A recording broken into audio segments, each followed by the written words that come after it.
Welcome everybody to our new Minchat Chinuch series on Bali Ra, Bali Matzeh, the lavim, the negative prohibitions of the Torah governing ownership of Chametz, of leaven on Pesach. I chose to do these mitzvahs tonight in the spirit of Shloshim Yom Karma Chag, Oskim Behilchas HaChag.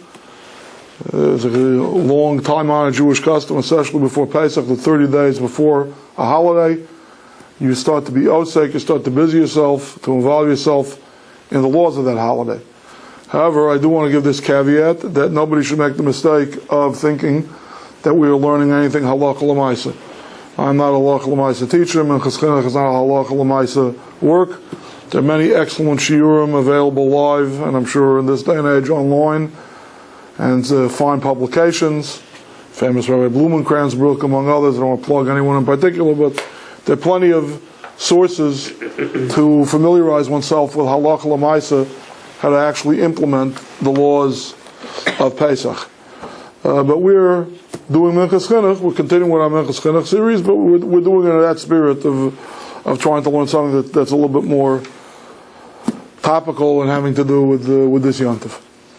As always, I want to thank TorahAnytime.com for taping our shiurim and making them widely available on the World Wide Web. And once again, as always, I want to dedicate the schus of the Limud HaTorah from tonight for the Refuah Shleima of Chana Masha, of Tzara Yechevet Bas Chana Masha and of Avram Chaim Ben Chasha.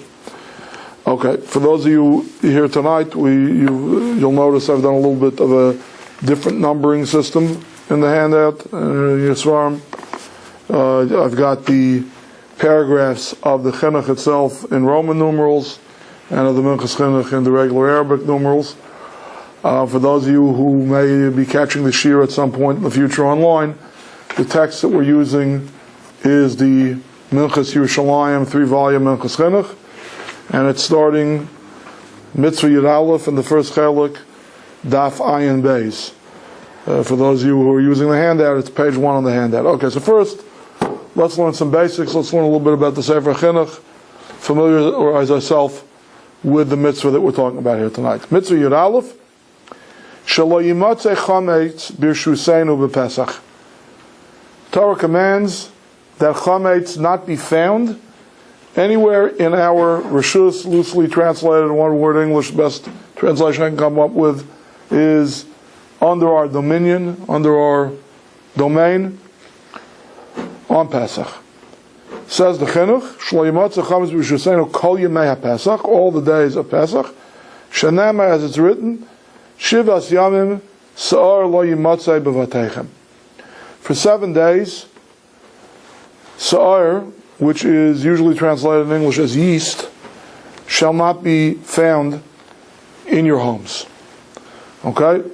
Everybody should know that there is a companion pasuk to this mitzvah, whether the Sefer Chinuch or the other Moneh mitzvahs, other famous authors of the mitzvah counting literature, count them as separate mitzvahs or not, I'm not 100% sure yet, but there is a companion mitzvah of the Torah, Lo Yera L'cha Chametz. Chametz shall not be seen by you or to you. Right? The exact function of the two psukim is going to be a major topic of our discussion tonight and over the next couple of weeks.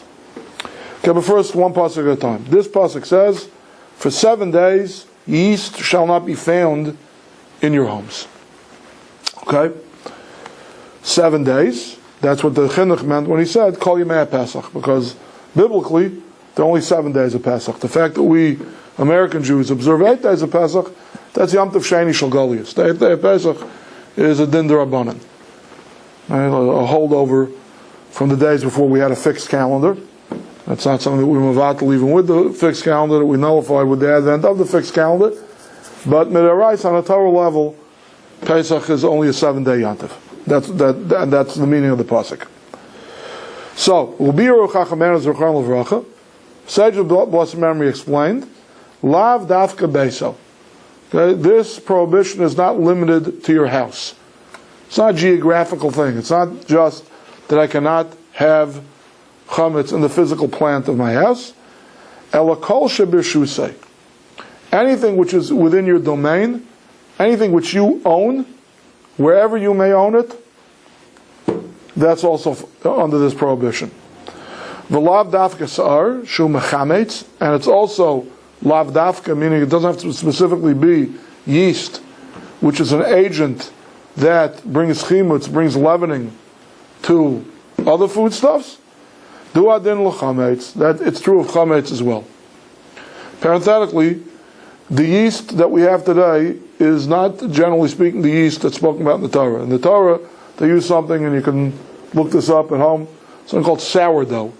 When they would knead a dough, they would leave another piece of, they wouldn't bake the entire dough, they'd leave over a certain amount of dough, and allow that to spoil. They wouldn't bake it, they wouldn't refrigerate it, they wouldn't salt it. I mean, they didn't have refrigeration in those days. They didn't? Yeah? Mm-hmm. Okay, using sourdough as yeast. Yeah. If rye bread, there you go. As a leavening agent. Okay? What is the yeast that we use when you go and you buy a stick of yeast in the store, or a packet of yeast? Well, that'll raise, but there's some... But what is that also a wheat byproduct? Where does that come from exactly? I'm not sure. Okay, whatever. Point is, certainly if you're talking about sourdough that started off as dough itself, as a mixture of flour and water itself, don't make the mistake of thinking that the prohibition is limited to things which are not only leavened themselves, but which are used as leavening agents for others, right? But even plain old chametz, nothing sour, nothing spoiled about it. You let the dough rise for 19 minutes instead of 18 minutes, and then you throw it in the oven. To the naked eye, it might look identical to a matzah. Looks like a cracker, looks like a wafer. It's chametz. Yeah, that's also prohibited. That's also falls under the prohibition of layim matzeh. The sa'ar v'chametz chadu l'inyan isurei. Sa'ar, what we translate as yeast, and chametz, which we translate as leaven, as far as this isur of bal matzeh, they're all one and the same. Okay, I want to skip Roman numeral number 2. Go to page 3, and let's do Roman numeral number 3. Dinei ha-mitzvah. The laws of this mitzvah. Could go on, for example, Im hifkid chemtzo biyad achayrim madino. What's the law if geographically, again, we already learned that it's lav dafka, but the verbiage of the pasuk is the verbiage of the pasuk. The pasuk itself says, Sa'ar lo yimatzei bevatechem, in your homes. So what happens if, physically, geographically, it's not my home? I gave it to a shomer. I gave my chametz to be guarded, to be kept by somebody else. All right? Is that prohibited or not? What happens if you're math kid, which means you gave it over to a shomer, a guard, to other people? What's it in there? Oh, acher and other. Conversely, if the chametz does not, strictly speaking, belong to you, right? But other people gave it to you as a shomer, you're guarding, you're babysitting for other people's chametz. V'chein chametz hegdish biyadai, I shall gai ba'achrayas, v'shaloi ba'achrayas. Similarly, the question of chametz that belongs to hegdish, but it's still biyadai, still physically it's in your hands. I shall gai ba'achrayas, or chametz doesn't belong to another Jew, it belongs to a guy, but you have achrayas for it. V'shaloi ba'achrayas, or not ba'achrayas. What does achrayas mean in this context? Okay, first of all, anyone know the translation to the one word in Hebrew? Achrayas? Responsibility. Right, responsibility. Achrayas v'shaloi ba'achrayas means as follows. Basically what it means is, okay, is it the kind of thing, is it the kind of situation, as is normally the case in the Dalet Shomrim, the 4 kinds of guards, watchmen, babysitters, whatever you want to call it, enumerated by the Torah? Achrayas means you have some responsibility for the item that you're watching. Okay? There are various levels of responsibility. All right? Some have the level of responsibility that if it's lost or stolen, I have to replace it. Some have the level of responsibility that even if it's an ones, even if something beyond my control. Some have the level of responsibility if it's stolen or strong-armed from me. Okay? But there are various levels of responsibility, and the catch-all phrase for all that is achrayas. Okay? So you can have chametz of a guy in your property that you do have achrayas, you have taken some responsibility for, or that you have no responsibility for. Okay. before we even go weiter, and this is, partially the breath requirement, I can't guarantee, because you can probably see the ratio of Chinuch to Minchas Chinuch over here is minuscule. There's a huge amount of Minchas Chinuch on this mitzvah, and actually I've stapled together 2 mitzvahs. And we might actually be doing this for 4 weeks. I plan on spending tonight and next week on Bal Matzah, and probably the following 2 weeks on Bal Yochel, and on the prohibition against eating. Maybe we'll get the matzah, maybe we won't. Not so sure. Hard to think that far in advance.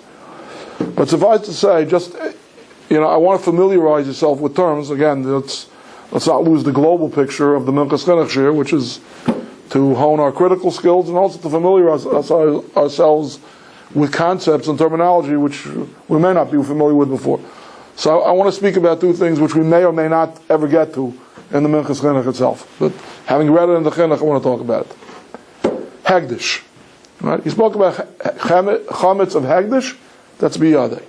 That means as follows. Okay? How does something become kaddish? How does something become consecrated? By my pronouncing it consecrated. Right? That's not the only way. There could be a scenario where there is something consecrated that never belonged to me, that is now geographically located in my house. Right? But the simplest scenario for a consecrated item to be in my house is, I just consecrated it. Right? I can have my pet goat in my backyard, and the people were not so frivolous in ancient times to keep pets, but I have my milk goat, my nanny goat, and I get milk and cheese from in my backyard. One fine day the Spirit moves me, I want to donate it to God, and I say, Eizu l'shlamim, right? This will be a peace offering for God. I've sanctified it. Right? If I have a billy goat, for whatever reason, people kept billy goats in those days, maybe for meat, for whatever reason, they raised male goats. You could say, Eizu laila. This could be a burnt offering. Okay, various kinds of korbanos, various kinds of offerings. I can consecrate it. Consecration, hegdish, is not limited to offerings. You can consecrate anything, because everything has some kind of either utility or cash value, and those things which have no utility in the Beis HaMikdash, you can take their cash value and you can convert them to something that has utility. A guy could be makdish 2 tons of feathers. Now they didn't use feathers in the Beis HaMikdash, but sell them on eBay for $500 or for whatever 2 tons of feathers draw, all right? And they will use that money to buy new slaughtering knives, to buy new blood receptacles. If some of the masonry in the Beis HaMikdash needs some patchwork, they'll pay for services and materials that way. That's called kachei berach habayis, or kedushas damim.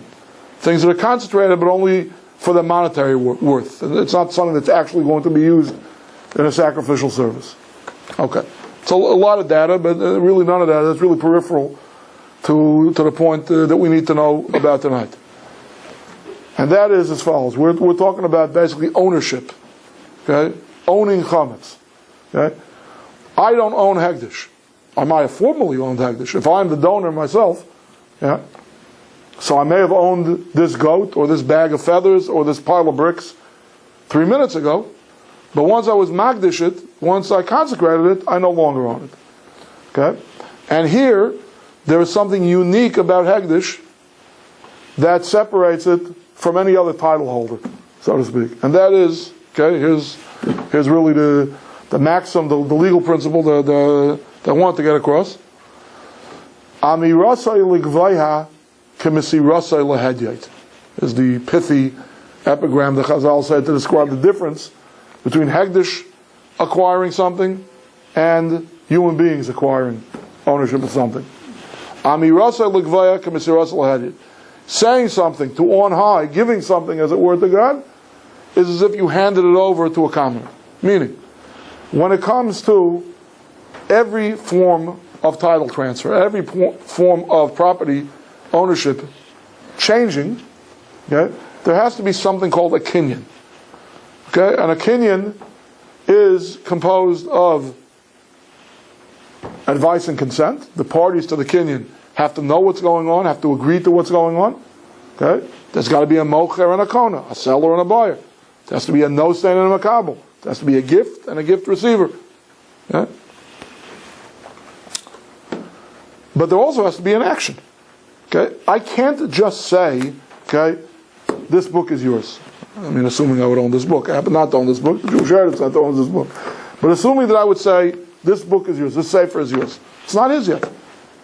Now, having made my will known, that I want to give it to him, or that I want to sell it to him, there are curses associated with backing out, with being what we call in English an Indian giver. Okay? But strictly speaking, if I say, no, I changed my mind. I like the book, I didn't realize how lovely it was, I'm going to hold on to it. Alright? Called a Mishapara. Yeah, Mishapara, and it's not so clear that Mishapara will go in the scenario that I'm talking about. It could be a Mishapara only if you put your money down on the table, and we paskin by metaltal and moyasein and kindness, so you didn't make Mashiach or Agba on it. Alright? I don't know if absent the money down on the table there's even a Mishapara. Maybe. I don't remember this looking off the top of my head. But the bottom line is, you can't take me to court and say, well, what do you mean? You gave it to me. Or / you sold it to me. It's now mine. Okay? Words alone do nothing. Talk is cheap. Okay? But when it comes to Hegdish, talk is not cheap. Okay? The Gizber, as on the treasurer or a duly appointed officer of the Beis HaMikdash treasury, need not be present when I consecrate my cow or my sheep or my goat or donate my feathers to the Beis HaMikdash. Merely pronouncing the words, Kaidesh LaHashem, this is consecrated to God, over anything, is the equivalent of a kinyan, of a Maisa kinyan, Hagbah, lifting it, Mashiach, pulling it. When you're talking about real estate, Chazaka, putting up a fence, taking down a fence. They're all different manners of kinyan. Different things are acquired different ways. But Atzar Shaloshem, the halachic common denominator is, you need some kind of pa'ula, you need some kind of activity above and beyond the advice and consent and the words where you made your desires to transfer title now. Okay? So that's the first thing to know about when we're talking about Chametz. Yeah? If a person was Magdish Chametz, so it belongs to Hegdish immediately. Is that true on Pesach or before Pesach? Okay, that's already minutiae. But just understand, know this basic idea that there's a difference between transferring title to Hegdish and transferring title to anyone else, Jew or Gentile. Hegdish allowed to have Chametz on Pesach?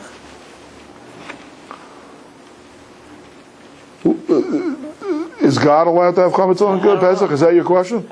What is Hegdish? Who is Hegdish? Is it a corporate entity? What does it mean? It's a euphemism for God. Hegdish means Hashem is the owner. But isn't there a gizbar that has like a gizbar hektish that keeps a stock of wood and animals? And that may be, but he's no more than, so to speak, the executor of an estate. So, but there's a. He's not the title. He doesn't own it. But there's a place for all those things, right? That may be. There may be a physical location of it. Right. Okay. But who owns the chametz? Not the gizber and not the donor. Nobody owns it. Hashem owns it. So what if right before Pesach you said, "Oh, I didn't get rid of my chametz. Okay, all of my chametz belongs to hektish now." Good question. Why don't you wait till we get a little bit more involved in the Minchas Chinuch? Okay. But what makes it a good question is the fact that you did it with hegdish. Let's say, for the sake of practicality and an actual interest. Okay, we all know we go to Fashrai Chametz by the Rav, right? We sign a document. The Rav is our appointed shliach to sell the chametz to the guy. What do I need to do? I know some guy. I'll say, you know what? It belongs to Johnny the guy. It belongs to Abdul the Ishmaelite. But we can't. Yeah. It's meaningless. Right. You didn't make a kinyan. You want to cut out the Rav. You want to make the kinyan with the guy itself. Okay, learn the halachas of how you're supposed to be makna chametz, so as not to be over on this law that we're learning tonight. All right.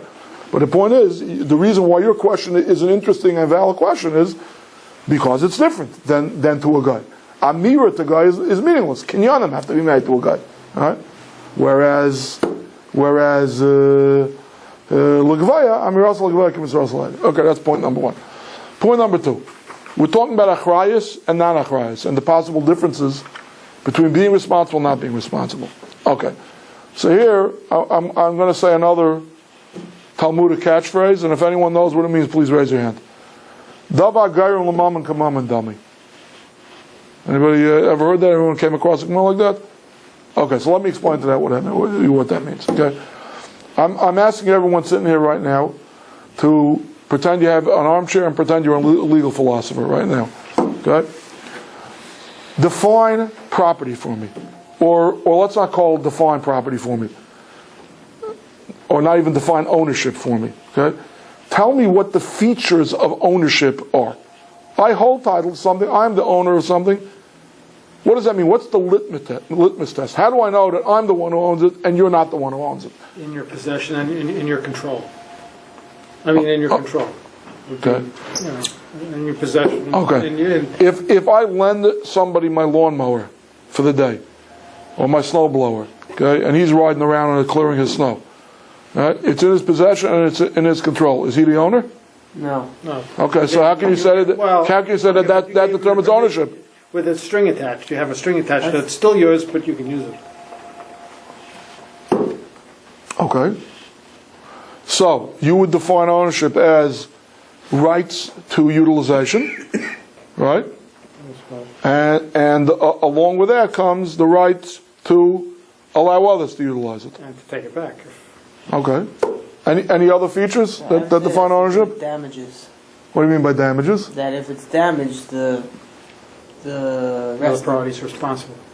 whatever you get paid for the damage that's incurred. You're the one that receives the restitution. Okay. So if somebody else damages it, right? I'm the one who receives restitution. Right. Okay, that's a nice litmus test. I agree with that. Any others? Yeah. Yeah. Ownership would be anything that you acquired by making a kinyan that is yours, whether it's real estate or whatever, anything that you transacted, anything that you have in your possession that's yours, whether you lent to somebody at one point in your life or sometime, you've made a kinyan on it. You brought it into your house, you bought it to something, there was some kind of transaction that happened. The fact that you don't have the paper with you now or some receipt or something, but that's how it's yours. Okay, but what I want to know is after the kinyan, now that I am the owner, what does ownership entail? So usage is one. Okay, compensation where damages are done is another. How about responsibility if damages are rendered? What if I own livestock and my livestock goes out and gores somebody? Responsibility, I'd say, is a third thing. Okay, but I think we're all missing the ultimate thing. Okay, and that is, yes, if somebody damages me, they will have to make compensation. What about if nobody damages me? What about if I lose it due to my own negligence or due to an act of God? Whose loss is it? Your loss. Right? I think a very good litmus test of ownership is when this thing is no longer here, okay, who took the hit?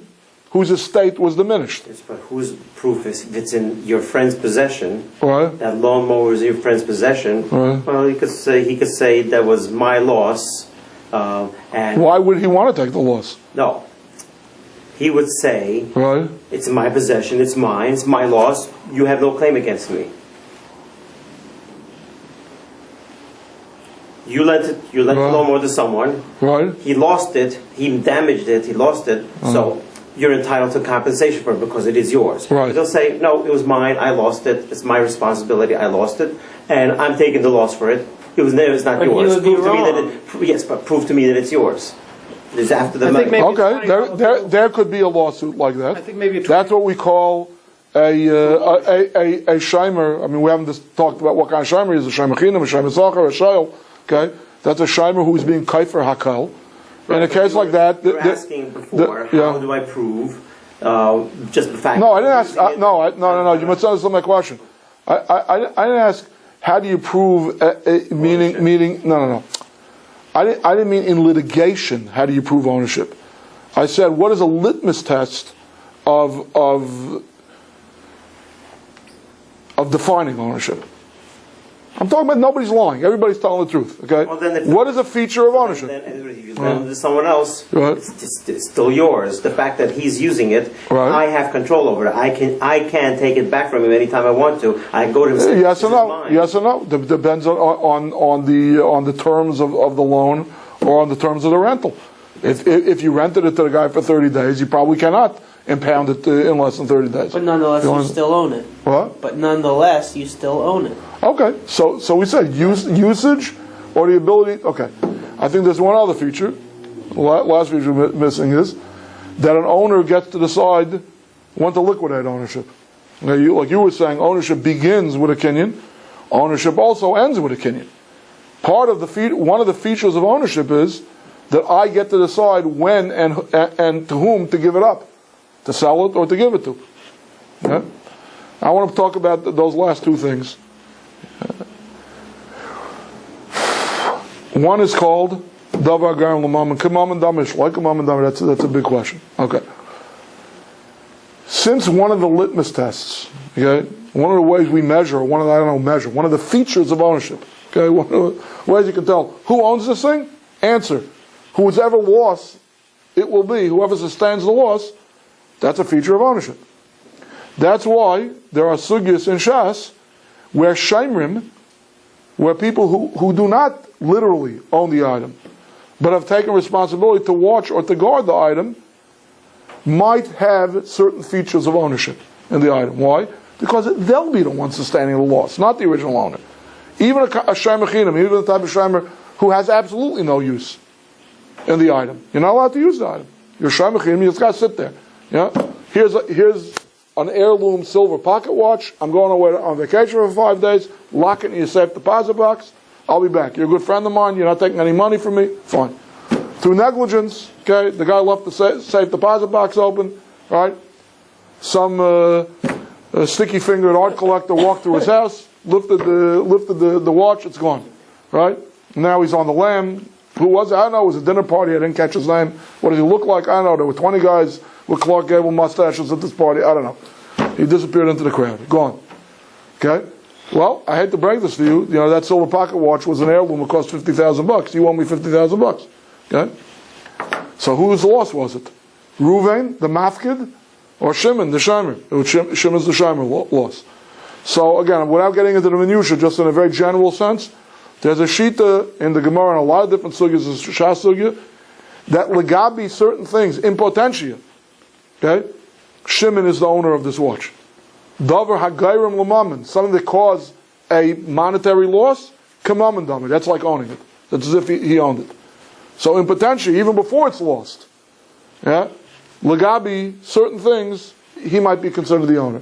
And that could have an impact on Chametz on Pesach too. That's the nafkamina, that's the difference why the Chinuch talks about with achrayas, without achrayas. With achrayas means it's not mine, literally, I don't hold the title to this thing, but if it gets lost, I'm going to be the one to take the loss. I'll have to compensate the true owner, but the fact is, I'm out the money, he's not out the money. So in a certain sense, yeah, I possess one of the features of ownership in this item right now, not him. In terms of usage, he's still the owner. In terms of who takes the hit, I can't say I'm the owner, but I've got that feature of ownership. It's a chaf hadimyon. It's a simulative. It's something like ownership. Davar hagayim l'mammon k'mammon dami. Okay.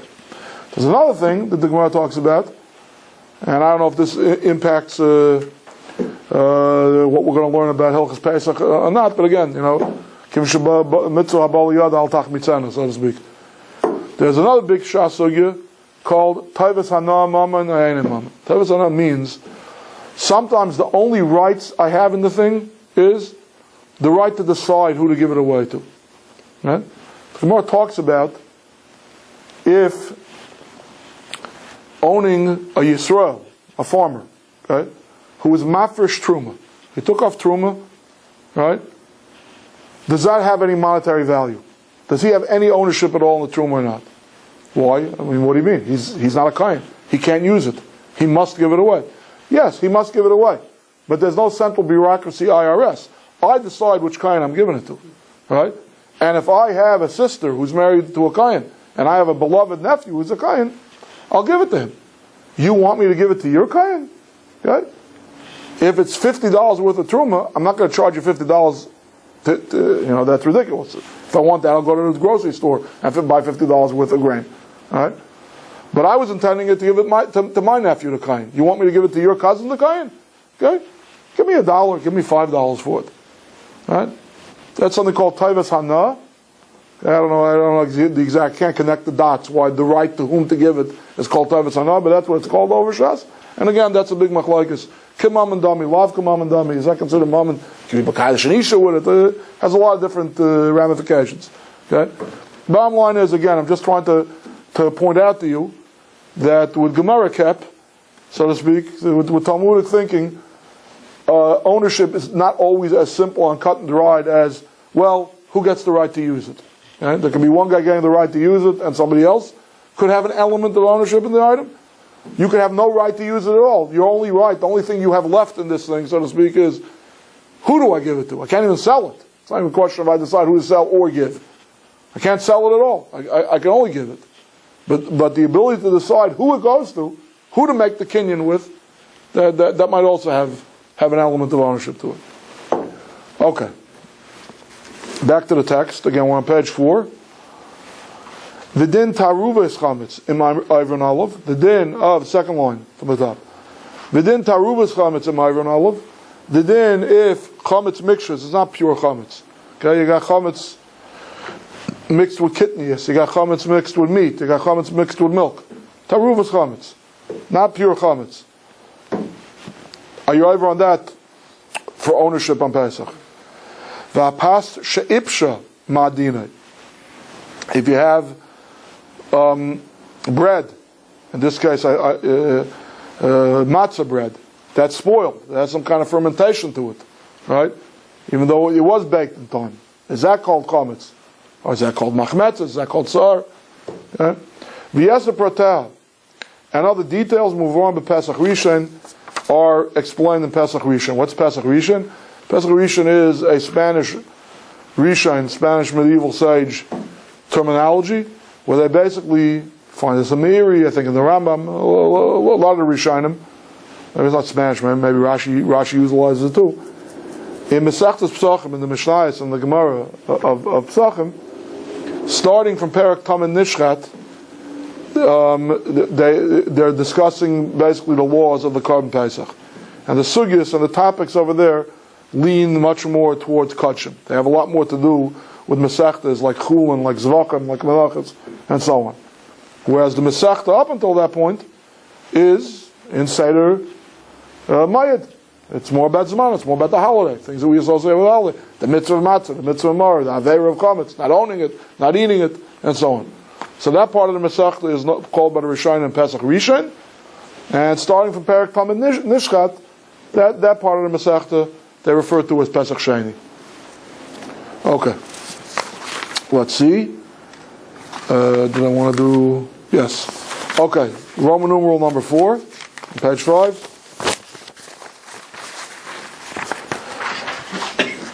V'nayheges b'scharim u'nekevis b'chol makom b'chol zman. This mitzvah applies equally to males, to females, at all times. Okay?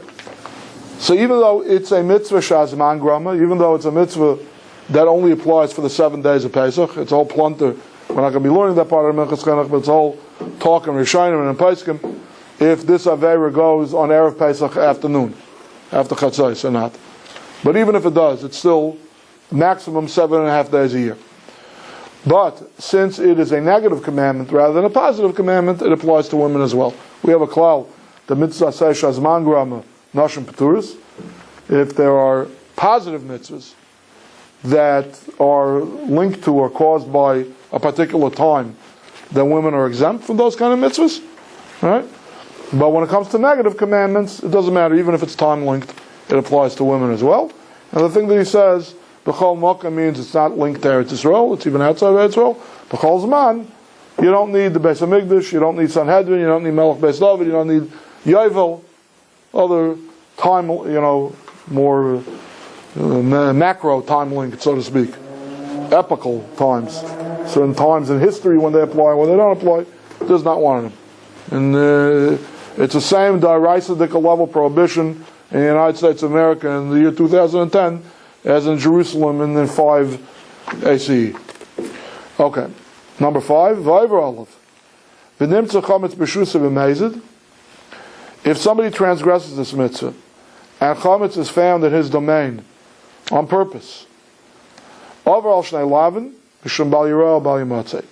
He is over on 2 averis, bal yirah bal yimatzeh. Okay, so here the Chinuch opines, and I'm assuming later he's going to enumerate it in a separate mitzvah in the book. Okay, the bal yirah, the other pasuk, that says Le'yarel lecha chametz b'chol gvulecha. Okay? So if you own chametz on Pesach, even though the verbiage is slightly different than our mitzvah that we're learning tonight, it says shall not be found, and over there it says shall not be seen. It doesn't matter. Whether you see it or not, if it's found, if you possess it, if you own it, you transgressed two separate averos. So I guess the Chinuch wouldn't be too happy with the little contract you signed on Pesach that you don't own it and you stick it in your closet. No, he'd be thrilled with it. He would? I'm sure that he did many in the town of Tarnopol on his own. What does one thing have to do with the other? Well, I don't know, because it's still may be in your possession. I mean, you lock it away in a closet. You say it's not yours. You don't own it. Right. But still, it's in your control in a sense, because nobody's going to break into your house and take a box of. If the rabbi didn't sell it to the non-Jew in a way that he could get into your house and take possession of it potentially, then you got big problems. But that's why I said, if you want to cut the rabbi out as your middleman, you better learn the minutiae of the halachas. The rabbi sold it to Abdul, and he actually took physical possession of your chametz. He stuck it in his garage, and then there's a flood, a fire. Right. You don't own it, but then would you want? would you hold somebody responsible for even with your?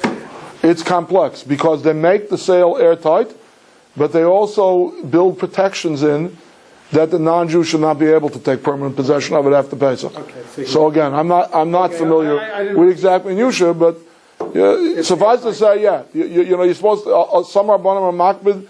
You should write where the keys are being left if it's locked. Okay. Right.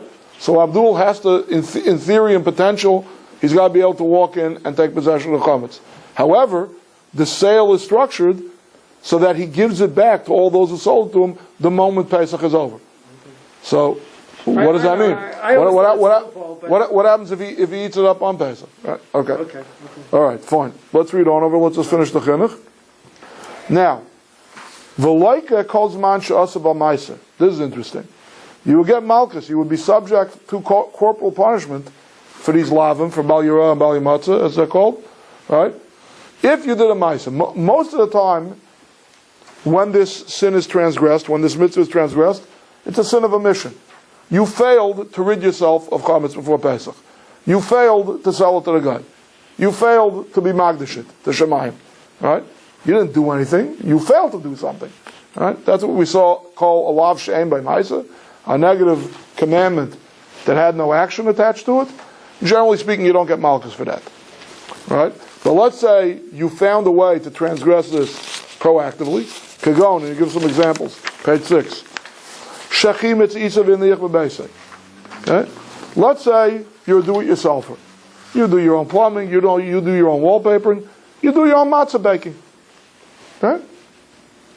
I know especially Yemenite Jews, I know people who bake Erev Pesach matzahs in their own oven. They kasher their oven, and they bake their own matzahs.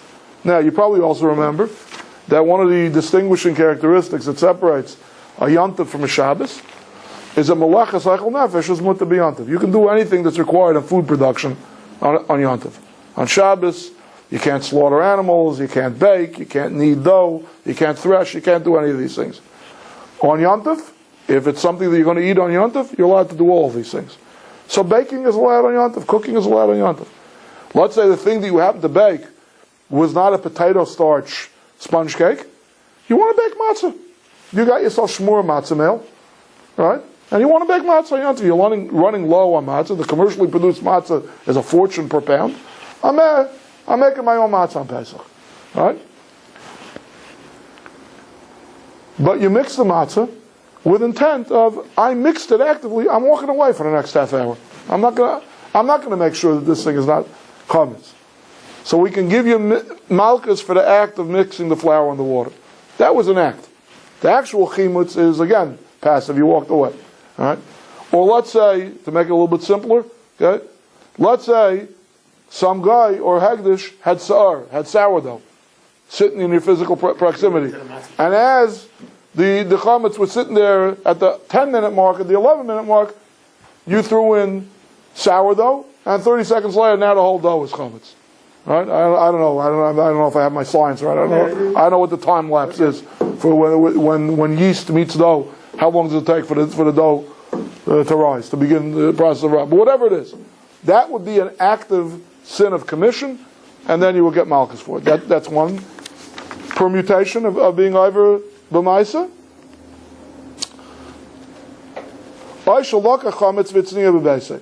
Or if you acquired chametz, and you hid it, or whatever, you secreted it, you brought it into your house, you brought it into your shus, into your domain.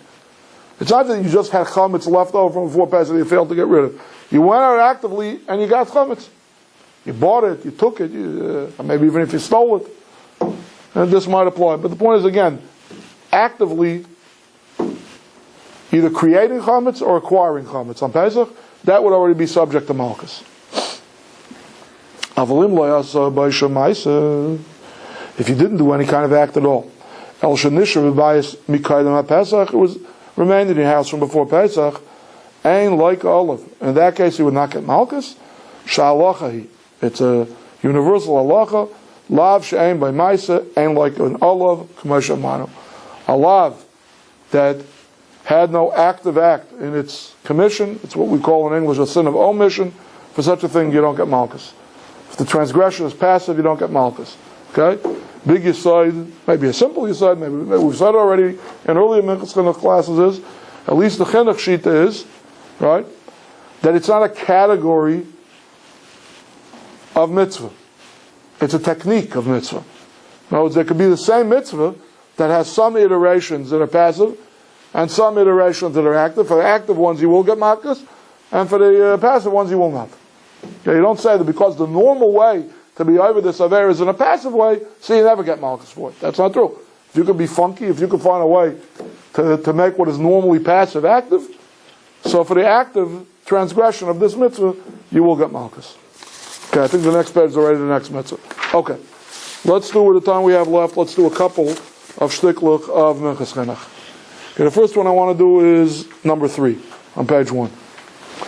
And the main reason I want to do this, the reason why I'm skipping 1 and 2, is because this is a wonderful segue to what we ended with last week. Ubechatzi Shir. Okay, our old friend, our old pal Chatzi Shir. Just to take you on memory lane, if you remember, and just to, also to sensitize you again, this is like my stated objective in this whole Minchas Chinuch series, the global scope of the Torah, how some klolim, how some general rules of the Torah can be applied, if not to every single mitzvah, to a host of mitzvahs. You know, you learn certain catchphrases. You could be conversed. You can have an intelligent conversation about a lot of different mitzvahs. Okay. Now, if you remember, last week we ended with the question of what's chatzi shir by midos and mishkalos by Geneva. Okay. We know what chatzi shir is by machalos asuros. If a guy eats half a kazayas of swine flesh, right? That's chatzi shir asam anatar. You're not allowed to do that. You don't get malchus for it. The shir is hashir and halachal ma'ashem misinai. You have to eat a kazayas bichtei achilas pras, certain volume and a certain measure of time. Right? But if you eat less than that in that measure of time, that's also forbidden. The question was raised, what about midas and mishkalis? What about geneva and gzela? If you steal from somebody a chatzi pruta, is that also asam in Torah? Does it make a difference if you steal and then you steal again from the same victim? If you steal from 2 different victims, chazi litztarufa is the concept of it's only asur because it has potential to join up with another chatzi shir. Right? Remember from last week, these are all issues that we discussed. Let's see how he wants to apply it to Bal Yerah. Now, next mitzvah, that's part of the handout, but we're not learning it tonight, is the issur of consuming chametz. Now that's pretty straightforward. There's really, at least at first glance, there's no great qualitative difference between eating half a kazayas of swine flesh the rest of the year, or lobster the rest of the year, or eating half a kazayas of chametz on Pesach. It's machalos asur, it's forbidden foods. We know the shir is a kazayas. Normally, there's some exceptions to the rule, but generally speaking, on Yom Kippur, there's something called kesev and sagasa. Generally speaking, the shir for machalos asuris, for forbidden foods, is a chatzi zayas. So if I eat less than a zayas, that's also min ha-Torah. But unless I eat a full volume of a zayas within a kadei achilles pras, I'm not going to get malchus. Okay? Now what is this bal yirah bal yimatzeh? If you had to hazard a guess, would you think the shear for Bal Yarah Bal Yamatzeh should be a pruta or should be a zayas? What should it be? Is it about consumption or is it about possession and ownership? Possession and ownership. Okay, so the shiurim, you would think that the shiurim we're going to be talking about here would be shava pruta, right? We know enough, general Talmud to know that generally speaking, when it comes to property law, the shear is a shava pruta, right? At least we know from what we learned last week, last 2 weeks, right? Maybe. Wrong, unfortunately. Let's read here. Is that going to be recorded for all posterity? Torah anytime. If you got a director's cut, if you got a cutting room floor, please get that buzzer sound out. We make the final prayer that it's like the dust of, it's just like the dust. What's the amount of dust that you consider chametz? None. But that's exactly the point. You bring a riot to the other side of the argument. Saying it's like the dust of the earth is absolution of ownership. Okay, I can call it whatever dust I want. I can eat somebody else's chametz, and I'm still over there of eating chametz. Okay, but when it comes to possessing chametz, then it's got to be chametz that I own. All right, that whole thing, what we call bittul chametz, is a form of absolution of ownership. It's a big talk on the Rishonim. Why do we say this lashon of kafir? Why don't we just say I'm being mafkaret? I'm conceding my property rights to it, like you do any other kind of hafka. Why isn't that enough? All right, maybe you can have a whole closet full of it. Say it's like the dust of the earth. Midiaraisa, yes. Right. The reason why we need selling it to a guy, says the Gemara, and the reason why we need and or sreifa, physical extermination of chametz. Yeah, the Gemara is a very famous Gemara in Nisai right at the beginning of Masech Pesachim, which says, "Midiaraisa b'bitl ba'al masagi." On a Torah level, if you want to avoid transgressing this sin that we're learning here tonight, you can be mavatl l'chametz. All right. We're worried that a guy will find a nice piece of cake or a good 6-grain aromatic bread, right? And he'll come to eating it. So that's why we want midrabanan. We want physical extermination. Physical extermination can be fulfilled either through burning, scattering to the wind, which is what we do when Erev Pesach comes out on Pesach, right? We flush it down the toilet, we throw it out the backyard into the wind, right? Or selling it to the guy is whatever, the later developed. One's in a sense of spiritual one, and one's the physical one. I don't think it's spiritual. Oh, legal. Legal. Right? Okay, Yeah, we're not davening here. We're doing legal transactions. Okay. That's one thing. Another thing is that since bittul is something it's davar totally believe, it's a really question of not the words that you're pronouncing with your lips, but true renunciation of ownership in your heart. What happens if we're not talking about $50 or $60 or $10 worth of chametz? What happens if we're talking about a guy who has a pasta warehouse somewhere? Right? You're going to say b'bitl bal masagi. You're saying, oh yeah, batel kafir. He's got video cameras outside. He's got 5 levels of alarms. He's got one of those fancy deadbolts on the front door. He's got shutters. Right. He was really right. He really he's willing to give up. There's a great Chassidish story, but I digress. I want to learn Minchas. If anyone's interested or doesn't need to go to Ma'ariv, I'll tell you afterwards about this thing, about renouncing chametz. Okay, let's read the Minchas Chinuch inside. Number 3. Many Achrayim hold that when it comes to Bal Yamatzeh, not Bal Yochel chametz, we're not talking about eating chametz, but this Aveira, Bal Yarah Bal Yamatzeh, the code words for not owning or possessing chametz, in this case, Chatzi Shir Mutam in Atayra. Anyone would like to hazard a guess before I read on why a lot of Achrayim say that? From what you've learned so far, from what you know about Chatzi Shir by pork, and from what you know about Chatzi Shir by Midas and Mishkalos or Gneva, would anyone like to hazard a guess why this should be different? Chatzi Shir Mutam in Atayra. If I have half a pruta or half a zayas, okay, I'm not sure which shear we're dealing with, but half of whatever of chametz, and I kept it in my house the whole Pesach, I wasn't over anything. It's not just I'm not going to get malchus for it, all right, or that I wasn't in a case of passive sin of omission. I will not have been over the lav minatayra. I didn't do anything wrong. Half a zayis of chametz is nothing. Why should it be different than eating half a zayis of pork? What's the difference? Half a pruta if you choose, but that makes it easier. We talked about that when it's less than Shavah Pruta, there's no mashmos. It's worth nothing. It has no value. So it's like if there's no value, it's like you don't own it. You're not getting. I know about it. It's worthless to you. You're moichalet, as if it were. If you had it, it's meaningless. Okay, so that's a very good svara. Excellent. That's a very good svara. If we'll stick to our guns before my buzzer sound, that the shear that we're talking about over here is kazayas, right? Excuse me, Shavah Pruta, which logically, from what we've learned until now, l'chayra it should be. But what would be if I would tell you that the shear for Bali Rabbi Matzah is not a Shavah Pruta, but a kazayas? Yeah, even if you have a kazayas of chametz that due to grain prices, due to commodity prices, is worth less than a Shavah Pruta in a particular market, you still will have been over on this lav. Could you tell me then, please, why there's nothing wrong with half a zayas of chametz in my home over Pesach? You have a svar for that one?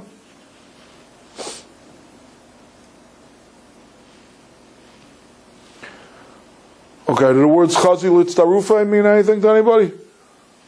It means fit to be combine. Okay. So, by nevela, by machalos asuras, by eating chametz on Pesach, you have a kazayas now, or a quarter of a kazayas now. There's still 8-9 minutes to go, whatever the shear of achil's process. You can eat another quarter of a zayas 3 minutes from now, and another quarter of a zayas 8 minutes from now, and then we'll be waiting by the buzzer with a stopwatch to see if you eat your last quarter or eighth or 16th of a kazayas. But every little brekala, every little minute amount that you're eating is chazal tarufa. It's still under the rubric of the time zone that unites it all into one unified act of eating. Right? So even if you never end up eating the full shear, the potential was there to unite it to something significant. Well, I would think that this, because of the Torah prohibition of not to eat chametz, is like, saying that don't even eat, saying don't even eat a quarter because No, because that's the difference between shiurim and non-shiurim. Shiurim Allah l'Moshe Messinai. The Torah is not so absolutist. The Torah understands, okay, that things need specs. Acts of eating need specs. Acts of acquisition need specs. Okay, they're shiurim for sexual indiscretions of the Torah. What defines an act of sex? That's also discussed in the Gemara. There's a shiur for that as well, right? Things are not just subjective. Whatever the heck anyone decides to define it as, it's defined as. We say that in eating or in drinking, there are two factors: volume and time lapse. That defines a unified act of eating. Okay, fine. And in Geneva, we also talked about chazal tarufa. Remember last week we talked about if it's the same victim. If you cheated a guy one day today with your bad scale, and tomorrow you steal another half pruta from him, so in aggregate you've stolen a pruta from the guy, right? If you remember, he if I remember correctly from last week, he concluded there's no statute of limitations. In food, we said it's b'chlei achilas pras. When it comes to money, it could be 5 years later. Bottom line is, now you've stolen a total of a pruta from him. Okay? But in Bal Yamatzeh, okay, you shouldn't have potential to find it. You shouldn't look at it. Yeah? You shouldn't own it. Right? I'm not my own victim. Okay? If I don't end up with another half pruta of chametz, okay, or even if I do end up with another half pruta of chametz, where's the tziruf over here? How does something come together? In a victim that I'm stealing from, I picked your pocket one day, I picked your pocket another day. Let's make a sum total of how much I actually took from you. Right? But who says there's any chazal litztarufa? For what? For what purpose? Is it litztarufa? Could I join it? Could I combine it with another chatzi shir that should be meaningful? Meaningful for what? Okay? I want to, if you're not confused enough tonight, if I'm not bombarding you with too much new data, I'm going to throw one more at you. Okay? And this is already a chametz specific halacha. So with this one I'm guilt-free about because it is 30 days before Pesach and this is Hilchos Pesach. Shloisha dvarim einam b'shusay shaladam v'asa akasav kilayim b'shusay. That means as follows. Okay, we're talking about, as Leslie pointed out before, significance of mammon, usage, and so on and so forth, different features of ownership, of what's called property, what are property rights. Okay? Do I own something that is asa b'hana? I cooked basa b'chalav. I shouldn't have cooked basa b'chalav. Okay? It's asa to cook basa b'chalav. But the Evid, I did it. My own meat, my own milk. I paid good money for the meat. I paid good money for the milk. Okay? Filet mignon and blue cheese. That's what I decided to cook together. Okay? Now I have this mess of babach, basa b'chalav. Now, for those of you who don't know, basa b'chalav is not only asa b'achila, it's asa b'hana. I cannot derive any benefit from basa b'chalav. I can't feed it to Fido. I can't use it as a makeup application for medicinal purposes. I can't stoke my fireplace with it. It's asa b'hana. There will be a new aver. If I try to derive any hana, I will have been over yet another aver of basa b'chalav. Right? Can I acquire a piece of property with this basa b'chalav? Can I be Makadosh and Isha with his basa b'chalav? Isurei hana are worthless. They have no Shabbos. There's no Shabbat Pruta to them. So here's a catch-22 situation that the Gemara deals with. Chametz on Pesach is not just asa to eat. We would have a very slim Rabbi Blumenkrantz volume if it was only asa to eat. Chametz on Pesach is asa b'hana. Hence, medicines, cosmetics, pet foods, coated paper plates. All these things need a hashgacha. Why? I'm not allowed to derive any benefit from chametz on Pesach. So if I'm allowed to see the chametz of hegdish, see/possess, physically, geographically possess, the chametz of hegdish, because it doesn't belong to me. If I'm allowed to have/possess the chametz of a guy, why? Because it doesn't belong to me. This prohibition of the Torah is only chametz that belongs to you. Geography, location is not important. Ownership is important. How can I ever be over on this Avera? Because the moment Pesach is Chal, when the sun goes down there of Pesach, and now the calendar lapsed from weekday into Pesach, all chametz becomes asa b'hana. So the fact that I may have owned it a second ago, I no longer own it. It's like basa b'chalav after I cooked it together. The basa unto itself was mutter b'hana. The chalav unto itself was mutter b'hana. I combined the two. I don't own it anymore. It's a catch-22. How can I ever be over on Bal Yorah Bal Yamatzeh? It's asa b'hana. It has no Shabbos. It's less than a Shavah Pruta. I don't own it. But I say shleisha dvarim eina b'shus shel. There are three things that are not in a person's reshus. The person really doesn't own it. V'asan akasav kiluhem b'shusay. But the Torah made it that it is in your reshus. And one of them is chametz on Pesach. Is the other basa b'chalav? No, I'm not going to go into the other two right now. It's really a tangent. It's not again. Okay? So the point is, where's the chazil tztarufe over here? If I have a full shear of chametz, let's say that the shear is taka shava pruta, right? Then I can say, okay, the Torah said that I pretend it's a legal fiction, ki'ilu en b'shusay. Under normal circumstances, a pruta would be meaningful property. I mean, that's the shear of meaningful property. If you have meaningful property that's leavened bread, that's leavened, on Pesach, you're over this aver. But if it's less than the shear, what do you mean chazal tztarufe? It's worthless. It's not like when I steal from a guy. When I steal from a Gataki, he can't take me to small claims court unless it's a Shav Pruta. But if tomorrow I'll steal another half a Pruta from him, okay, now we've got a whole Pruta. But in Chametz on Pesach, every little bit is worthless. How am I ever going to be mitzvah of it? Okay, let's read it inside. Let's see if this is how he goes. Number 3. V'chatzi shir, das harbe achronim de mutter min hatayra. V'lo shayach chatzi shir chazal tztarufe b'chtei achilas pras. Chazal tztarufe b'chtei achilas pras, that's not shayach over here. Because it's not about eating. Even if you'll tell me the shir is a kazai, it's not shavah bruta. But this is not the mitzvah not to eat it. That's going to be mitzvah yud beis. We're learning mitzvah yud aleph right now. Alright? Ayin shagasaya, Seif Simon Pei Aleph, V'dagel Mavavas, Simon Tov Mem Beis. L'magam Avram K'siv Katan Yud. V'afim Namidain Laikan Alav Zeh.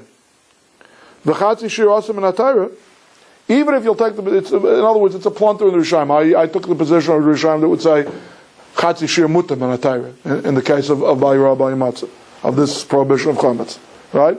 He said, now he's playing the devil's advocate. He says, "Va'afim naimar, the ain't like an alav zeh, that you don't get malchus for this lav.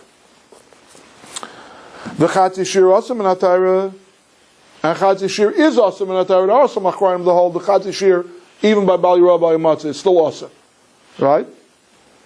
So you can say, look, it's very so practically speaking, or even theoretically speaking, what's the difference between owning a shear of chametz and owning a chatzi shir of chametz? I'm not going to get malchus for it either way. And it's also minatayra either way. So what real difference does it make between the less than the shear and the full shear? He says, I'll give you a difference. We call malkam nafkamina ben kazayas l'chatzi shear l'inyan shvuah. There could be a difference vis-a-vis the din of shvuah. And that means as follows. Right? There's something in the Torah called shvuah's bitui. Shvuah's bitui is, I swear that I did something or I did not do something. I swear that I will do something or that I will not do something. That's known as shvuah's bitui. If any of those oaths turn out to be a lie, right, it's an avera. Here again we have the dichotomy between a sin of omission and a sin of commission. If I swear falsely about something that has already transpired in the past, that's something we call lav shem b'maisa. Speech is not equivalent to deed. All right, what I did was I spoke falsely. I swore falsely only in terms of speech. I wouldn't get malchus for that. If I swear I'm not going to eat apples tomorrow, and I do eat apples tomorrow, that's already a lav sheyesh by Maisa. You can get malchus for that. But the bottom line is your shvuah chal. When is your shvuah chal? When does your oath count? When doesn't it count? Okay? So, the Paiskim say as follows. V'im nishba gam ken shalei ra chametz, v'kana chametz, and chayav al shvuah's bitui. Then shvuah chala b'nishba shalei yachal nevelis. The rule is like this, okay? Ein nishbayin l'kayim es ha-mitzvahs, ki kvar mushba v'aymedu ma'asinai. A person cannot swear to fulfill a mitzvah. A person cannot swear, I'm going to put on tefillin tomorrow. A person cannot swear, you can swear, but it's meaningless. There's such an oath that does not take effect in any way. A person cannot say, I swear I won't eat swine flesh, I won't eat beef that wasn't shechted properly, what we call nevela. Won't eat that. If you make such an oath, and in the times when we had a full up and running court system with corporal punishment, and you end up eating Oscar beef, you'll get malchus for eating Oscar beef. You won't get malchus for having transgressed your shvuah. That's if you eat a kazayas. What about if you eat a chatzi zayas? So listen to this. Aval al chatzi shir chala shvuah. On a chatzi shir, the shvuah is chal. If a guy swore, it depends on the verbiage. If he said generically, I won't eat, well, eating always means a kazayas. But if a guy says, I won't taste the minutest amount of pork, I swear I won't. Right? And then he eats less than a share of pork, or he swears, I swear I won't eat the minutest amount of nevela. And he eats a tiny little nibble of an Askamaya wiener, then he will have been over on a shvuah. Right? A shvuah is not chal on a full shear. A shvuah is chal on a chatzi shear. You mean a full shear of something that's usher. Right. Okay? Aval chatzi shear chal shvuah af shasam and atayra. Chatzi shear it's chal even though it's asam and atayra. The Radvaz on the Rambam that he's zeichening to, that he's telling us to look at, asks what should be a pretty obvious question. We keep on saying chatzi shear asam and atayra. We never say chatzi shear asam and rabbanan. Chatzi shear is asam and atayra. It's just not the lav. It's not the threshold to get malchus, or in cases of passive sins of omission, it's not considered that you were over the lav of the Torah, but you were over on something that the Torah doesn't want you to do. It's not derabanan, it's a deraisa. It's a Torah level wrongdoing that you did, for want of a better word. Yeah. So the Radvaz on the Rambam asked this question. Okay. Let me read you the Rambam. Let me give you the lashon of the Rambam. This halach is saying. Shvuah sh'lo kol shu menevel s'treifus. If a person made a shvuah that he would not eat a kolshu, the minutest amount of nevelus and treifus, v'achal pachim mekazayis, chayav b'shvuah. He ate less than a kazayis, he is chayav for that shvuah that he made. She'einu mushba al chatzi shir ma'asinai. Okay, the whole reason we say that a guy who makes a shvuah that he won't eat nevelus was not over on Shavuos because it said Mushba by Sinai. There's a Shavuot. We all took an oath at Har Sinai to uphold all the laws of the Torah. And Shavuot, Halal Shavuot. Your new Shavuot has no room, has no makom to be chal. Okay, again, another trip down memory lane. If you remember, we touched on the Sugi of Enes or Halal Issa in the Mitzvah Shir about a month ago. So Radvaz asked the obvious question. He says, if it's awesome in HaTorah, so why didn't the Shavuot Har Sinai cover Pachas Mikashir too? He says an interesting chiddush. He says that only things that are mufurish b'Torah, only things that are explicit in the Torah, if the part of Torah Shabbat Peh, even if they are included on a Daraisa Dika level, the Shavuot Har Sinai did not cover those things, so to speak. Shenat Stukim Maidim by the biblical literalist wouldn't confess to it. That's part of the Ratzon HaTorah also. As I zakter, I mean, he has to say something like that to explain the Pesach of the Rambam. Otherwise, l'chayra, at first glance, there should be no real difference between eating a shear or eating a chatzi shear. The shvuah shouldn't be kal. Okay, gentlemen, let's call it for this week. Mitzvah Hashem, we will continue with this topic again next week. And then we'll decide after that if you want to do matzah or if you want to do the mitzvah of not eating chametz. Yeah, could you turn it off? Was the story